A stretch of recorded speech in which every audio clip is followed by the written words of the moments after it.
میرے نبی پاک صلی اللہ تعالی علیہ وسلم بیان کرتے ہیں، حضور فرماتے ہیں تم نہر پر بھی وضو کر رہے ہو نا، پھر بھی تمہیں پانی ضائع کرنے کی اجازت نہیں۔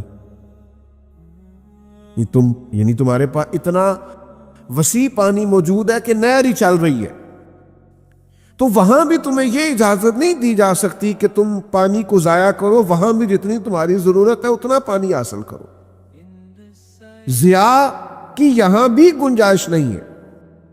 لیکن وہ جناب کمال ہو گئی، یہ بھی کھا لو وہ بھی کھا لو۔ ہمارا احباب سے ملنا ہوتا ہے، لوگ دین کے نام پر محبت کرتے ہیں، تو بعض جگہوں پہ کھانے کی دعوتوں پر جانے کا اتفاق ہوتا ہے، تو 10 کھانے، تو ہم ان سے کہتے ہیں میاں نہیں کھا سکتے، آپ نے ایک ہی کھانا پکا ہوا ہوتا تو بڑا اچھا تھا، ایک روٹی کھانی ہے۔ اور وہ یہ ہوتا ہے کہ آپ کبھی تجربہ کر کے دیکھ لیں گھر میں کہ وہ ایک سالن صاف پک جائے۔ لوگوں کو پتہ چلنا چاہیے میرے پاس پیسے، لوگوں کو اندازہ ہونا چاہیے کہ میرے پاس وسعت رزق ہے۔ تو بھائی آپ اسراف نہیں کریں، بیکار خرچ نہ کریں، فضول خرچی نہ کریں، یہ عمل اتنا خطرناک ہے۔ آپ نے سارے پیسے بھی کما لیے ہیں تو پھر بھی اس کے آپ مالک نہیں، مالک حقیقی تو اللہ تعالیٰ ہے۔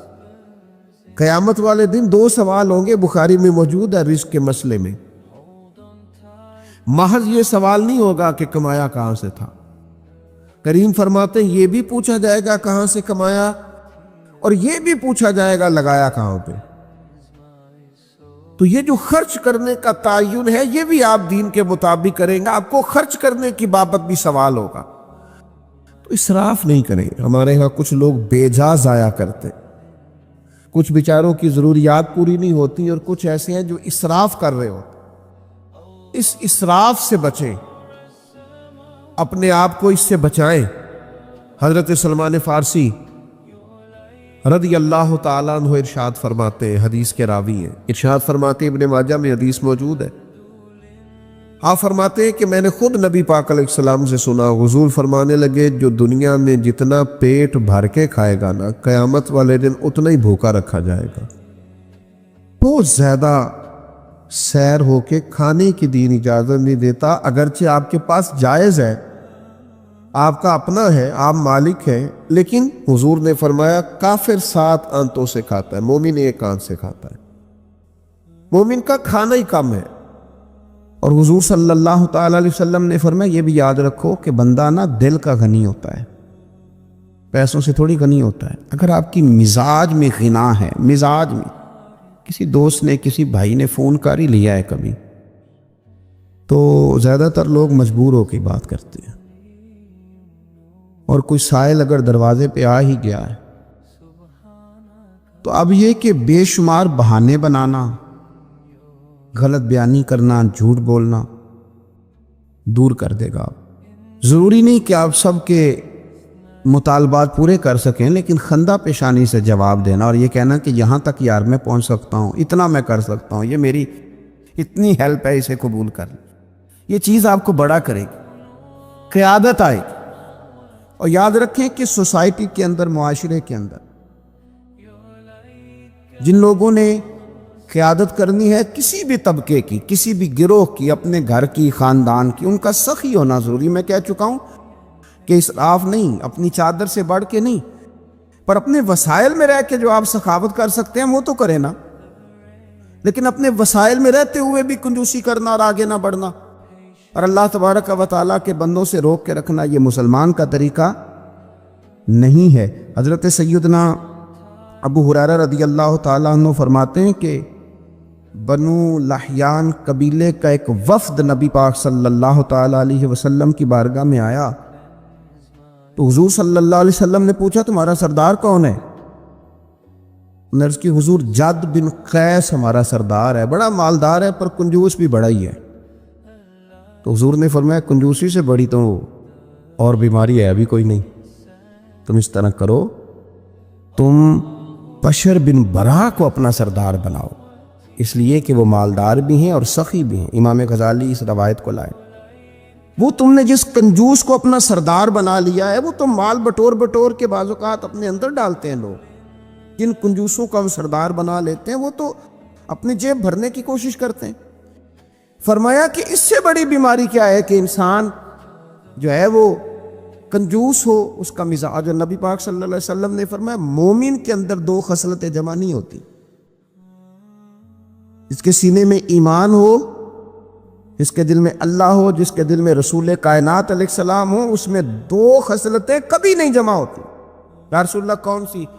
فرمایا کہ وہ بد اخلاق نہیں ہوتا، دوسرا وہ کنجوس نہیں ہوتا۔ یہ دو خصلتیں مومن میں نہیں ہوتی۔ خوش خلقی ہو اور پھر سخاوت بھی ہو تو اس کا مطلب ہے اللہ نے مومن کو بڑا عطا فرمایا، رب کریم نے نواز رکھا ہے۔ اگر یہ خوبیاں بندہ مومن کے اندر موجود ہوں تو یاد رکھیں کہ کنجوسی سے جتنا بچا جا سکے۔ ہمارے یہاں بہت سارے لوگ ایسے ہیں کہ وہ نہ بہانے ڈھونڈتے ہیں کنجوسی کرنے کی، کوئی نہ کوئی ایسا طریقہ تلاش کرتے ہیں کہ جس سے بالکل جائز جگہ بھی خرچ کرنا ہو تو وہاں بھی انہیں خرچ نہ کرنا پڑے، کنجوسی۔ عارف رومی رحمۃ اللہ علیہ فرماتے ایک بادشاہ بڑا کنجوس تھا، مالدار تھا پر سخاوت کرنا نہیں آتی تھی، بڑا سخت کنجوس تھا۔ اب وہ کسی کو دیتا نہیں تھا تو ظاہر ہے سوسائٹی کے اندر، معاشرے کے اندر ماحول بن گیا کہ بڑا کنجوس آدمی ہے بھائی، کسی کو کچھ نہیں دیتا۔ تو اپنے اوپر سے نا وہ چیز دور کرنے کے لیے اس نے ایک منصوبہ بنایا۔ کہنے لگا میں ایک ایسا سخت سوال پوچھوں گا جس کو جواب آئے گا نا اسے میں پھر کچھ نہ کچھ دوں گا۔ اب مزاج چونکہ کنجوسی کا ہے،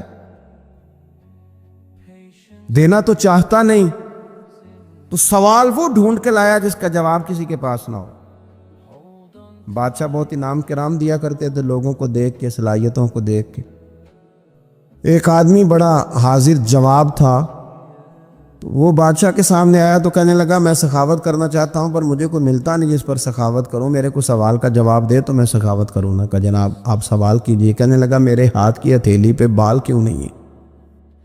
اب چونکہ وہ حاضر دماغ آدمی تھا اور بادشاہ کو آج تک کسی نے کہا بھی نہیں تھا کہ کنجوس بہت ہے، تو اس کو موقع مل گیا۔ کہنے لگا بادشاہ سلامت دراصل نا آپ سخی بہت ہیں، تو وہ دے دے کہ آپ کے ہاتھوں کی ہتھیلیوں سے بال گھس گئے ہیں، نہیں ہیں۔ اب بادشاہ کی وہ رگ تو تھی نا کنجوسی والی، تو پھڑک اٹھی۔ کہنے لگا اچھا، غصہ آیا بات سن کے۔ آپ بات کریں تو ضروری نہیں ہے کہ نامینیٹ کر کے کریں، جو کہنا ہوتا ہے اسے سمجھ آ رہی ہوتی ہے کہ میری بات ہو رہی ہے۔ یا چشم گل اگر کہا ہے تو اس سے مراد میں ہی ہوں۔ اس نے کہا کہ جناب آپ سخی بڑے ہیں، تو سخاوت کر کر کے ہتھیلیوں کے بال گھس گئے ہیں۔